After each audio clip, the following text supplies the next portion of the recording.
बच्चों, मेरे चैनल में आपका स्वागत है। एक बार मैं पुनः उपस्थित हूँ एक नए वीडियो के साथ। आज के इस वीडियो में हम चर्चा करेंगे कैमरे में बंद अपाहिज के प्रश्नोत्तरों पर। तो चलिए शुरू करते हैं आज का विषय। एनसीईआरटी में संकलित प्रश्न हैं, उनको सबसे पहले देखते हैं। कविता में कुछ पंक्तियाँ कोष्ठकों में रखी गई हैं, आपकी समझ से इसका क्या औचित्य है, ये पूछा गया है हमसे प्रश्न। तो इस प्रश्न का उत्तर हम इस प्रकार लिखेंगे कि कोष्ठक में रखी गई पंक्तियां कविता में एक नवीन प्रयोग है। इसके माध्यम से कवि अप्रत्यक्ष बातों को अपनी ओर से रखकर पाठकों के लिए पूरी विषय वस्तु को बोधगम्य और स्पष्ट बना देता है तथा काव्य की प्रभावशालिता में इसमें वृद्धि करता है। दृश्य माध्यमों के कार्यक्रम प्रस्तुत करने से पूर्व सुनियोजित ढंग से पटकथा लिखी जाती है। चूंकि यह कविता दृश्य माध्यम से संबंधित है, अतः कोष्ठक में लिखे हुए जो पटकथा निर्देश हैं वो दर्शकों के लिए और पाठकों के लिए नहीं है, वो प्रस्तुतकर्ताओं के लिए है जो कार्यक्रम बना रहे हैं। फिर इसका औचित्य भी पूछा गया है। प्रश्न के दो हिस्से हैं, औचित्य पूछा गया है, दूसरे हिस्से में हम इसकी बात करेंगे। इसका सर्वथा औचित्य है क्योंकि इनके कारण कविता जीवंत हो गई है, ग्राह्य और संप्रेषणीय हो गई है और विषय वस्तु बोधगम्य हो गई है। हमको सारी बात का पता चल जाता है, हम उसके मर्म को अच्छे से समझ सकते हैं। तो ये एनसीईआरटी का में संकलित पहला प्रश्न था। दूसरा प्रश्न है, कैमरे में बंद अपाहिज करुणा के मुखौटे में छिपी क्रूरता की कविता है, विचार कीजिए। किस प्रकार से करुणा के मुखौटे में क्रूरता की कविता है, इस पर बात करेंगे। किसी की पीड़ा को बहुत बड़े दर्शक वर्ग तक पहुंचाने का काम दृश्य संचार माध्यमों का होता है। इसके लिए आवश्यक है कि संचार माध्यम से जुड़े व्यक्ति स्वयं भी संवेदनशील हों। जब वे स्वयं से संवेदनशील होंगे तो दूसरों की संवेदनाओं को और सहानुभूतियों को जागृत कर सकते हैं। लेकिन विडंबना यहाँ ये है कि कारोबारी दबाव के कारण उनका रवैया संवेदनहीन हो जाता है। वे अपनी लोकप्रियता और फायदे की बात सोचते हैं और उसके लिए दुख दर्द, दूसरों के दुख दर्द, यातना, वेदना, संवेदना सबको बेचने लगते हैं। इस कविता में साक्षात्कार के लिए एक अपाहिज को बुलाया जाता है और स्टूडियो में, और इस संबंध में दूरदर्शन का उद्देश्य क्या होना चाहिए कि उसकी अपंगता के प्रति जनता को संवेदनशील करना, लेकिन और उस संवेदनशीलता के साथ में सहयोग और सहानुभूति की भावना जागृत करना, उनके प्रति करुणा का भाव जागृत करना। लेकिन अपने चैनल की लोकप्रियता बढ़ाने, अपने कार्यक्रम को सफल बनाने, रोचक बनाने और व्यावसायिक दबाव के चलते पत्रकार इस व्यक्ति से पूछे जाने के लिए ऐसे निर्मम प्रश्नों का चयन करते हैं, और वो न केवल निर्मम होते हैं बल्कि संवेदनहीन और बेतुके प्रश्न भी होते हैं। ऐसे प्रश्न एकत्र करते हैं, ऐसे प्रश्नों का चयन करते हैं कि वह अपाहिज निरुत्तर हो जाए और उसकी पीड़ा को कुरेदते हैं, इतना कुरेदते हैं कि वो वेदना से रो दे। उसको रोता देख करके दर्शक भी दुखी हो जाएं, दर्शक भी उसके दर्द की अनुभूति करें और दर्शक भी रो दें। इस प्रकार कार्यक्रम रोचक हो जाए। तो इस प्रकार इस कविता को हम कह सकते हैं, बनाया तो करुणा के लिए गया था, लेकिन कविता करुणा को उभारने के उद्देश्य से चलते चलते भटक करके क्रूरता को उभार देती है ये कविता। तो करुणा के मुखौटे में छिपी क्रूरता की कविता है, इस प्रकार ये सिद्ध होता है। तीसरा प्रश्न है, हम समर्थ, शक्तिवान और हम एक दुर्बल को लाएंगे पंक्ति के माध्यम से कवि ने क्या व्यंग्य किया है। यूं तो ये पूरी कविता व्यंग्य से भरी हुई है, लेकिन फिर भी इन विशेष पंक्तियों में जो व्यंग्य है उसकी बात करते हैं। जो लोग संचार माध्यम के लिए काम कर रहे हैं तो वो एक तो वैसे ही शक्तिवान है, शक्तिशाली हैं, स्वस्थ हैं, हर अंग उनका बराबर सक्षम है, पूर्णतः सक्षम है, और दूसरे वो एक प्रतिष्ठित और लोकप्रिय और महत्वपूर्ण संचार के माध्यम से जुड़े हुए हैं। तो इस प्रकार से वो बहुत सक्षम है, मजबूत हैं। दूसरी ओर जिस व्यक्ति को स्टूडियो में लाया जा रहा है वह एक तो सामान्य आदमी है जिसका अपना कोई विशेष महत्व होता नहीं है, दूसरे वह अपंग भी है, ऊपर से अपंग है, जिसके कारण वह शारीरिक रूप से अक्षम भी है तथा सामाजिक रूप से दीनहीन हो गया है, समाज उसको दीन मानता है। इस प्रकार कवि ने एक चुभता हुआ तीखा व्यंग्य किया है कि आपका अहंकार बिल्कुल जायज है, क्यों ना आप एक अपाहिज को दुर्बल सिद्ध करें। क्योंकि आपके व्यवसाय का यही उसूल है कि ऐसे आदमी में यदि थोड़ा बहुत मनोबल है तो उसे भी खोज कर चूर चूर कर दें, ये आपकी कोशिश रहती है। ये व्यंग्य कवि ने किया है। कवि उस चैनल को शक्तिशाली और अपंग व्यक्ति को दुर्बल कहकर इस ओर इशारा कर रहे हैं। चौथा प्रश्न है, यदि शारीरिक रूप से चुनौती का सामना कर रहे व्यक्ति और दर्शक दोनों एक साथ रोने लगे तो प्रश्नकर्ता का कौन सा उद्देश्य पूरा हो जाएगा? प्रश्नकर्ता का क्या उद्देश्य होता है? प्रश्नकर्ता का उद्देश्य है अपने चैनल के लिए काम करना। उसका उद्देश्य है चैनल को प्रशंसा दिलाना, दर्शकों की संख्या में वृद्धि करना, लोकप्रियता दिलाना, व्यावसायिक महत्ता एवं सामाजिक प्रतिष्ठा दिलाना, विश्वसनीय बनाना अपने चैनल को, और इन सब के साथ साथ आर्थिक दृष्टि से मजबूत बनाना। ये तो है ही, एक नैतिक उद्देश्य भी उनका है कि अपने चैनल को मानवतावादी, आदर्शवादी और नैतिकतावादी सिद्ध करना। तो यदि अपाहिज और दर्शक दोनों रोने लगेंगे तो कार्यक्रम प्रशंसनीय माना जाएगा। इस कार्यक्रम को ज्यादा से ज्यादा लोग रुचि लेकर देखेंगे, और देखेंगे तो दर्शकों की संख्या एवं लोकप्रियता दोनों बढ़ेंगे, और इससे उनकी टीआरपी बढ़ेगी तो चैनल को आर्थिक लाभ होगा, व्यवसायिक सुदृढ़ता मिलेगी। समाज के अक्षम वर्ग का दर्द उभारने, दूसरी बात फिर वो नैतिकता से जुड़ करके सामने आती है। समाज के अक्षम वर्ग का दर्द उभारने के कारण उसे सामाजिक सुधार कार्यक्रम माना जाएगा, और सामाजिक प्रतिष्ठा, आदर्शवाद, मानवतावादी, ये सारे विशेषण उनके साथ जुड़ जाएंगे। इस प्रकार दोनों को एक साथ रोने लगने से एक नहीं बल्कि उनके कई उद्देश्य पूरे होते हैं। आखिरी प्रश्न है एनसीईआरटी वाला, आखिरी तो नहीं लेकिन हाँ कविता के साथ वाला आखिरी प्रश्न, 5वें नंबर का प्रश्न। पर्दे पर वक्त की कीमत है कहकर कवि ने पूरे साक्षात्कार के प्रति अपना क्या नजरिया प्रस्तुत किया है? किस रूप में प्रस्तुत किया? पूरे साक्षात्कार के प्रति अपना नजरिया किस रूप में प्रस्तुत किया है? तो इस बात की चर्चा करें। कैमरे में बंद अपाहिज कविता में प्रश्नकर्ता अपने प्रश्नों के द्वारा अपाहिज के मर्म को आहत कर उसे रुलाना चाहता है, और अपाहिज की करुण कहानी को से द्रवीभूत होकर, मतलब दयार्द्र होकर के श्रोता और दर्शक दोनों को रुलाना चाहता है। वो काफी प्रयास करता है, लेकिन इसके बाद भी वो ऐसा नहीं कर पाता। तो संचालक या जो अधिकारी उनका है वो कैमरामैन को निर्देश देता है कि कैमरा बंद कर दो, नहीं हो सका तो रहने दो, क्योंकि हमारे चैनल पर समय बहुत कीमती है। हमारा समय जो है बहुत कीमती है। इस कोशिश में हम और अगर समय जाया करेंगे तो हमारे पैसे और समय दोनों की बर्बादी होगी। अप्रत्यक्ष रूप से कवि ने यहाँ व्यंग्य किया है, इस ओर इशारा किया है कि पर्दे पर किसी की भी भावना, संवेदना, दुख, दर्द, मान, अपमान, सम्मान, किसी चीज का कोई महत्व नहीं। कवि इस विचारधारा के व्यंग्य के माध्यम से निंदा भी करता है और अपंगों, लाचारों और शारीरिक रूप से चुनौतियां झेल रहे लोगों के प्रति संवेदना, सहानुभूति, सहयोग, स्नेह और समानता की भावना रखने की समाज और संचार माध्यमों से अपेक्षा करता है। इनके प्रति ऐसी भावना होनी चाहिए। तो पर्दे पर वक्त की कीमत है किस रूप में? उस संचालक की स्वार्थपरता के रूप में ये दिखाया गया है, बताया गया है। इसके बाद कविता से आसपास के 2 प्रश्न हैं। कभी कभार इनमें से भी पूछ लिए जाते हैं या पूछने लायक प्रश्न ये बनते हैं कि यदि आपको शारीरिक चुनौती का सामना कर रहे किसी मित्र का परिचय लोगों से करवाना हो तो किन शब्दों में करवाएंगे, कैसे करवाएंगे? तो इसका हम लोग अपनी इच्छा से इसका जवाब लिख सकते हैं। फिर भी एक उत्तर मैंने आदर्श उत्तर तैयार किया है।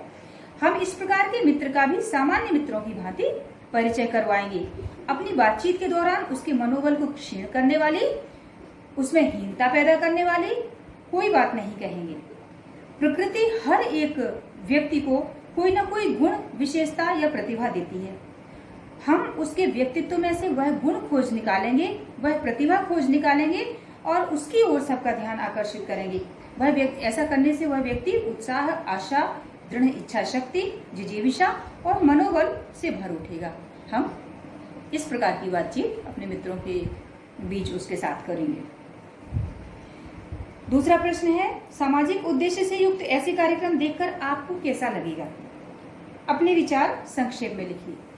तो आपको कैसा लगेगा, आपको कैसा लग सकता है, वस्तुतः क्या उद्देश्य होना चाहिए और क्या इस कविता में व्यंग्य के माध्यम से दिखाया गया है, तो दोनों ही की बात करेंगे, चर्चा करेंगे। कैमरे में बंद अपाहिज कविता में कवि ने अपंग व्यक्ति के बेहूदे, अपंग व्यक्ति से जो बेहूदे और बेतुके प्रश्न पूछे गए हैं उनकी बात की है। उस ऐसे साक्षात्कार के अंत में सामाजिक उद्देश्य का कार्यक्रम उसको कहकर व्यंग्य किया है। वस्तुतः ऐसे व्यक्तियों को समाज के सामने लाने का उद्देश्य उनकी पीड़ा, व्यथा और चुनौतीपूर्ण जीवन के प्रति समाज में संवेदना, सहानुभूति और सहयोग की भावना को जगाना होता है। लोगों में उसकी विकलांगता के बावजूद उसके लिए स्वीकार्यता की भावना बढ़े, लोग उसकी मदद के लिए आगे आएं और अपाहिज को अपने चारों ओर सहयोग, सहानुभूति और आशा का वातावरण दिखाई दे, जिससे वह भी उत्साह और आत्मबल के साथ में अपनी शारीरिक चुनौती का सामना कर सके और संघर्ष करते हुए समाज का एक सक्रिय सदस्य बन सके, इकाई बन सके। इस प्रकार से सामाजिक सुधार का उद्देश्य या सामाजिक उद्देश्य पूरा होता है। यदि इस प्रकार के सामाजिक उद्देश्य से युक्त कार्यक्रम दिखाए जाते हैं तो हमें प्रसन्नता होगी, हम आशा, विश्वास, मनोबल और उत्साह से भर उठेंगे। तो ये तो वस्तुतः जैसा होना चाहिए उसकी बात की गई है, किंतु इस पाठ के, इस कविता के दौरान हमें ऐसा वातावरण नहीं दिखाई देता। हमें केवल उसको, उस अपंग व्यक्ति के मनोबल को गिराने वाली बातें ही दिखाई पड़ती हैं। इसलिए यह कविता इस उद्देश्य को पूरा नहीं करती। इन प्रश्नों के उत्तर आपको स्क्रीन पर मिलेंगे, आप इनके स्क्रीनशॉट ले सकते हैं। इसके बाद में कुछ और अतिरिक्त प्रश्न भी जो पिछली परीक्षाओं में आए हैं और आगे भी आ सकते हैं, परीक्षा उपयोगी प्रश्न, उनको मैंने संकलित किया है। चलिए उनको भी एक नजर डाल लेते हैं। पहला प्रश्न है इनमें से, एक अपाहिज व्यक्ति का साक्षात्कार लेना किस उद्देश्य से संभव है, यानी क्यों लेना चाहिए, क्या उद्देश्य हो सकता है? तो इसके निम्नलिखित उद्देश्य हो सकते हैं। अपाहिज व्यक्ति की पीड़ा को बहुत बड़े दर्शक वर्ग तक पहुंचाना, उसके प्रति स्वयं संवेदनशील होना और दूसरों को संवेदनशील बनाना, एक ये उद्देश्य हो सकता है। दूसरा, अपाहिज व्यक्ति को अपनी पीड़ा को दूसरों के साथ साझा करने का अवसर देना। तीसरा, उसके मनोबल, जिजीविषा और उत्साह को जागृत करना। चौथा, समाज में कुछ ऐसे लोग भी हो सकते हैं जो उसकी मदद करने के लिए आगे आ सकते हैं, उसका सहयोग किसी न किसी प्रकार से कर सकते हैं। तो ऐसे सक्षम लोगों तक उस अपाहिज व्यक्ति से संबंधित सूचनाओं को पहुंचाना और उन्हें इस हेतु प्रेरित करना। और पांचवा उद्देश्य हो सकता है कि इस प्रकार के सामाजिक सरोकार संबंधी कार्यक्रम दिखाकर अपने चैनल के लिए प्रशंसा, प्रतिष्ठा, लोकप्रियता और आर्थिक समृद्धि सुनिश्चित करना। तो ये 5 उद्देश्य हो सकते हैं। ये प्रश्न का उत्तर इतना पर्याप्त रहेगा। इसके बाद में दूसरा प्रश्न है, स्टूडियो में अपाहिज से क्या प्रश्न पूछे गए और क्यों? क्या प्रश्न पूछे गए वो तो लगभग आप पूरी कविता को पढ़कर एक बार में चुन सकते हैं, फिर भी मैंने उत्तर लाया है इसका। स्टूडियो में अपाहिज से निम्न प्रश्न पूछे गए। क्या आप अपाहिज हैं? तो आप क्यों अपाहिज हैं? आपका अपाहिजपन तो दुख देता है और आपको अपाहिज होकर कैसा लगता है? इस प्रकार से ये 4 प्रश्न मूल रूप से इसमें पूछे गए हैं। इसका उत्तर भी, इसमें प्रश्न का दूसरा हिस्सा है कि क्यों ऐसे प्रश्न पूछे गए। इसका उत्तर इस प्रकार लिखेंगे, इस प्रकार के निरर्थक और क्रूरतापूर्ण प्रश्न पूछने के पीछे मीडिया कर्मियों का उद्देश्य उस अपाहिज को रुलाना था। वे यह भी चाहते थे कि अपाहिज के प्रति करुणा से वशीभूत होकर दर्शक भी रो दें, ताकि उनका तथाकथित सामाजिक सरोकार वाला कार्यक्रम जो है सफल हो, रोचक हो और लोकप्रिय हो जाए तथा उनके व्यवसायिक उद्देश्य भी पूर्ण हो, उनका टीआरपी भी बढ़े। तो ये उनका उद्देश्य था। दूसरा प्रश्न था ये। तीसरा प्रश्न है, कैमरे में बंद अपाहिज सामाजिक संवेदन शून्यता का जीता जागता उदाहरण है, स्पष्ट कीजिए। इस प्रश्न को अनेक प्रकार से कई परीक्षाओं में पूछा गया है, इसलिए आप इसको विशेष ध्यान देंगे। इसको पुनः भी पूछा जा सकता है, तो इसके उत्तर पे ध्यान देंगे। प्रश्न फिर एक बार सुन लीजिए। कैमरे में बंद अपाहिज सामाजिक संवेदन शून्यता का जीता जागता उदाहरण है, स्पष्ट कीजिए। उत्तर इसका हम लोग लिखेंगे कि कैमरे में बंद अपाहिज कविता एक अपाहिज व्यक्ति को मीडिया कर्मियों द्वारा स्टूडियो में लाया जाता है। कैमरे के सामने उससे बेतुके और क्रूरतापूर्ण प्रश्न पूछे जाते हैं। उसकी पीड़ा को पर्दे पर उभारने का प्रयास किया जाता है और इस हद तक किया जाता है कि कारोबारी दबाव के कारण उनका रवैया बहुत ही संवेदनहीन हो जाता है। वे उस व्यक्ति की वेदना, यातना, दुख दर्द को इतना कुरेदते हैं कि वह बेबस अपाहिज रो दे और उसकी करुणा से द्रवीभूत होकर दर्शकों की भी आंखें भर आएं। सामाजिक उद्देश्य वाला तथाकथित कार्यक्रम रोने और रुलाने की कोशिश वाला कार्यक्रम बन जाता है और बन जाता है संवेदन शून्यता का जीता जागता उदाहरण भी। इस कविता में कुछ ऐसे ही वाक्यांश आए हुए हैं जो कि इस बात को प्रमाणित करते हैं। जैसे हम पर्दे पर दिखलाएंगे फूली हुई आंखों की बड़ी बड़ी तस्वीर, बहुत बड़ी, एक बड़ी तस्वीर, बहुत बड़ी तस्वीर। फिर एक जगह आया हुआ है, कार्यक्रम को रोचक बनाने के वास्ते हम पूछ पूछ कर उसको रुला देंगे। फिर एक और पंक्ति है, हमें दोनों एक संग रुलाने हैं, आप और वह दोनों। तो इस प्रकार से ये रुलाने की कोशिश इसमें ज्यादा दिखाई देती है बजाय संवेदना या सामाजिक सरोकार की। तो ये प्रश्न का उत्तर था। चौथा प्रश्न है इसी क्रम में, आपकी राय में अपंगों के प्रति कैसा व्यवहार होना चाहिए, आपसे पूछा गया है। आप अपनी तरह से इस प्रश्न का उत्तर दे सकते हैं। वैसे मैंने एक आदर्श उत्तर तैयार किया है, आप इसको भी लिख सकते हैं। हमारे विचार से अपंगों को दया की भीख नहीं बल्कि स्नेह, सहानुभूति और सहयोग की जरूरत होती है। उन्हें अपने ऊपर विश्वास दिलाते हुए उनमें मनोबल, हौसले और उत्साह को भरने की आवश्यकता है। उनके लिए समुचित अवसरों को उपलब्ध कराते हुए आवश्यक प्रशिक्षण दिलाकर उन्हें अपनी अक्षमता से बाहर निकलने का अवसर देने की जरूरत है। यदि अपंगता के बावजूद उनमें कोई अन्य प्रतिभा या गुण है तो उसे उभारने में भी उनकी मदद हम कर सकते हैं, हमें उनकी मदद करनी चाहिए। ये चौथा प्रश्न था। पांचवा प्रश्न, ऐसे कार्यक्रम समाज को क्या संदेश देते हैं। अब इस उत्तर में ऐसे कार्यक्रम वस्तुतः जो होने चाहिए उनकी बात की गई है या कविता में जिस कार्यक्रम को प्रस्तुत किया गया है उसकी बात की गई है, ये स्पष्ट नहीं पूछा गया है। सिर्फ पूछा गया है ऐसे कार्यक्रम, मतलब जिस कार्यक्रम की कविता में चर्चा की गई है समाज को क्या संदेश देते हैं, तो उनका नैतिक संदेश क्या होता है, वस्तुतः क्या होना चाहिए वो भी हमें बताना है। और इस कविता में किस प्रकार से उस उद्देश्य को तोड़ मरोड़ डाला गया है, उस संदेश को तोड़ डाला गया है, उसको बदल के और उसको व्यंग्य के रूप में प्रस्तुत किया है जो कवि ने, उसकी चर्चा, दोनों ही बातें करेंगे हम। वस्तुतः ऐसे कार्यक्रमों का आदर्श संदेश समाज के अक्षम वर्ग को, जिसे हाशिए पर रख दिया गया है, उसे समाज के सामने लाना, उनकी पीड़ा, व्यथा और समस्याओं को प्रकाश में लाना और दर्शक वर्ग के ऐसे सक्षम लोगों को उनकी मदद के लिए प्रेरित करना जो समाज सुधार और समाज सेवा जैसे बड़े आदर्शों के लिए समर्पित हैं। दर्शकों के मन में ऐसे लोगों के लिए संवेदना, सहानुभूति, करुणा और दया का संदेश देना। किंतु इस कविता में वर्तमान यथार्थ का चित्रण किया गया है। कवि मानता है कि मीडिया अपने इस उद्देश्य को किनारे करते हुए स्वार्थ हेतु ऐसे कार्यक्रम संचालित करता है। इसके लिए ऐसे कार्यक्रम जो संचालित कर रहा है, इस प्रकार के कार्यक्रम कोई ठोस संदेश नहीं देते हैं। ऐसे कार्यक्रम वस्तुतः अपाहिजों के प्रति संवेदनशीलता, सहानुभूति, सहयोग और स्वीकार्यता का संदेश देने के लिए बने होते हैं, लेकिन वे ऐसा नहीं करते। इस कविता में ऐसी कोई चर्चा नहीं करी गई है। ऐसे कार्यक्रमों से समाज को यह संदेश भी मिलता है कि उन्हें मुख्य धारा से अलग थलग न किया जाए उन अपंगों को, और उनमें छिपी योग्यता, प्रतिभा, उसको पहचान कर समाज के लिए उसका उपयोग किया जाए, उनको एक सक्रिय उपयोगी नागरिक बनाया जा सके। तो ये समाज को भी समझना चाहिए। ऐसे लोगों को दया की नहीं बल्कि स्नेह पूर्वक मनोबल बढ़ाने वाले विचारों की जरूरत है। एक कहावत है कि ईश्वर जब एक द्वार बंद कर देता है तो उसके बदले अनेक दूसरे द्वार खोल देता है। इसलिए हो सकता है कि एक अक्षमता के बावजूद लोगों के अंदर और ऐसे लोगों के अंदर और दूसरी योग्यताएं या क्षमताएं अधिक हों, तो उन क्षमताओं का विकास करने की जरूरत है।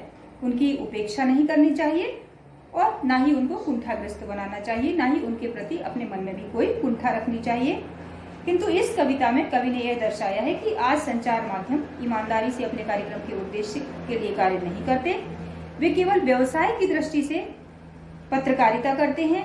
इसलिए ऐसे कार्यक्रमों का कोई ठोस संदेश नहीं होता, ऐसे कार्यक्रमों से कोई फायदा नहीं होता है, न जनता को न उस अपंग व्यक्ति को। अगला प्रश्न है, कैमरे में बंद अपाहिज कविता के व्यंग्य पर टिप्पणी कीजिए। तो ये संपूर्ण कविता ही व्यंग्य से भरी पड़ी है, फिर भी हम कुछ विशेष पंक्तियों का या कुछ विशेष भावों को हम यहाँ पर प्रश्न में उद्धृत करेंगे। कैमरे में बंद अपाहिज कविता जो है निम्न स्थानों पर व्यंग्य का तीखा दंश लिए हुए है। सबसे पहले मीडिया कर्मियों को जो अपनी सामर्थ्य पर अभिमान है उस पर व्यंग्य किया है कवि ने, ये कहकर कि हम समर्थ शक्तिवान, और अपाहिज को दुर्बल कहकर पुनः व्यंग्य किया है कि हम एक दुर्बल को स्टूडियो में लाएंगे तो उनकी दृष्टि से अपाहिज दुर्बल है, ये एक बात आती है जो कि व्यंग्य है।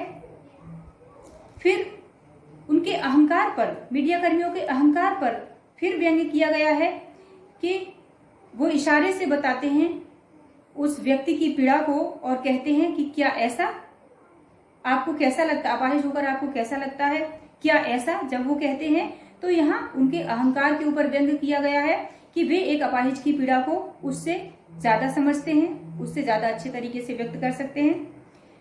तीसरा, इसमें नाटकीयता जो दिखाई गई है, इस पूरे कविता के दौरान जो नाटकीयता और अभिनय है उस पर भी चुटीला व्यंग्य किया गया है। उस अपाहिज से जब ये पूछा जाता है कि आपको अपनी स्थिति को, अपनी जो अंदर की बात है, व्यथा है, पीड़ा है, उस पीड़ा को जाहिर करने का ये अवसर दिया जा रहा है, स्वर्णिम अवसर दिया जा रहा है, तो यहाँ ये मीडिया कर्मी जो हैं एक तरह से ये अपना एहसान, अपने प्रति कृतज्ञता को जाहिर करने के लिए उसको मजबूर करते हैं। वो कहते हैं कि ऐसा स्वर्णिम अवसर आपको दिया जा रहा है, ये अवसर अगर आप खो देंगे तो फिर आपको दोबारा अपने भावों को व्यक्त करने का ऐसा अवसर नहीं मिलेगा। तो ऐसा एहसास दिलाया जा रहा है कि उसके ऊपर ये मीडिया कर्मी एहसान कर रहे हैं। इसके अलावा एक और जगह पर वो कहते हैं कि पर्दे पर वक्त की कीमत है, ये भी बहुत बड़ा व्यंग्य है। इसके माध्यम से, इस पंक्ति के माध्यम से कवि कहता है कि वे इतने व्यस्त हैं और अति महत्वपूर्ण हैं, उनके पास उनके वक्त से ज्यादा कीमती किसी की भी भावनाओं की कीमत नहीं है। उनके वक्त से ज्यादा, पर्दे के वक्त से ज्यादा कीमती किसी की वेदना, संवेदना, भावना कोई भी नहीं है, कुछ भी नहीं है। फिर एक और आखिरी पंक्तियों में एक बात आती है कि वो सामाजिक उद्देश्य का कार्यक्रम जब घोषित करते हैं अपने कार्यक्रम को, तो वो कहते हैं कि इन तमाम पीड़ाओं को देने के बावजूद, इतने कष्ट भरे प्रश्न पूछने के बावजूद भी मीडिया कर्मी यह दिखाना चाहते हैं कि उन्होंने एक बहुत ही बड़ा आदर्श और सर्वमान्य और नैतिक कार्य किया है, जो ऐसे व्यक्ति को स्टूडियो में लाए हैं, जनता के सामने उसका साक्षात्कार किया है और उसकी पीड़ा को लोगों तक पहुंचाया है। तो उन्होंने बहुत ही मानवतावाद का काम किया है, जबकि उन्होंने कितनी क्रूरता की है ये स्पष्ट है इस कविता से। फिर इसके बाद में अंत में मुस्कुराने की बात करते हैं वो कि अब हम मुस्कुराएंगे।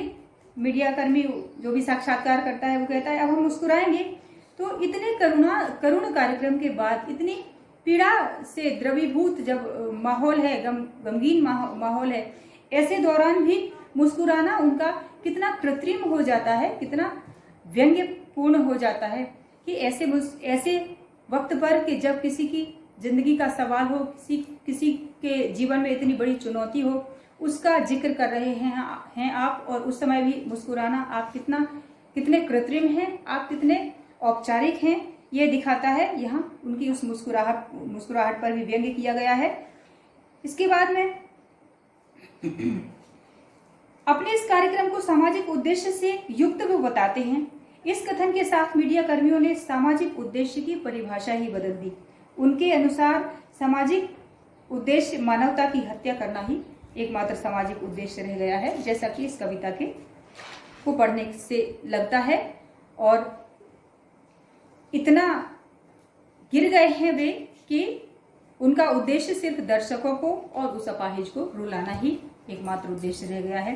तो इस प्रकार से ये सारी बातें जो है इस कविता में इस व्यंग्य चुटीले व्यंग्य को लेकर के आई हैं और हम पाठकों तक इस बात को पहुंचाया गया है कि किस प्रकार से जो वर्तमान स्थिति है। ये तो थे इसके प्रश्नोत्तर कैमरे में बंद अपाहिज कविता के। आशा है आपके लिए बहुत उपयोगी होंगे। अभी आप स्क्रीन पर ये सारे प्रश्नों के उत्तर देख पाएंगे और इन प्रश्नों के उत्तरों को आप चाहें तो लिख लीजिए या स्क्रीनशॉट ले लीजिए। आप इन प्रश्नों के उत्तरों को तैयार करेंगे तो निश्चित रूप से आपको बिल्कुल अप्रतिम सफलता मिलेगी, सर्वश्रेष्ठ अंक भी आप पाएंगे। और इसी प्रकार से अपने सहयोग को, अपनी लाइक को बढ़ाते रहिए। इस चैनल को सब्सक्राइब कीजिए, शेयर कीजिए। मैं पुनः उपस्थित होंगी एक नए वीडियो के साथ। और हाँ, यदि आपके कोई प्रश्न है तो आप कमेंट बॉक्स में दे सकते हैं। Thank you.